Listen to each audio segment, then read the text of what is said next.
এই দেখো ইউকির অবস্থা দেখছো, সে এইভাবে শুয়ে থাকবে। এই আমার আলুর ঝুড়ির মধ্যে তুমি এইভাবে শুয়ে থাকো কেন? কি হয়েছে? আবার টাকা দিয়েছো কেন বলো? এটা কি তোমার শোয়ার জায়গা? এত নোংরা হয়েছে কেন? দাঁড়াও, তোমার আজকে আমি পাবলিক করে দেবো, তুমি যে খুব নোংরা হয়ে গেছো। দেখছো গাইস, দেখো পুরো অবস্থা দেখো। এই দেখো, বলছি দেখে মুখ ঘুরাইয়া এই যে দিকে এসে বসে রয়েছে।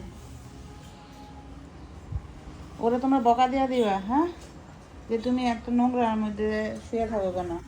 দেখো কালটুস হয়ে রয়েছে, কালটুস। কথা বলো। দেখো ও শোয়ার ভঙ্গিমা দেখছো?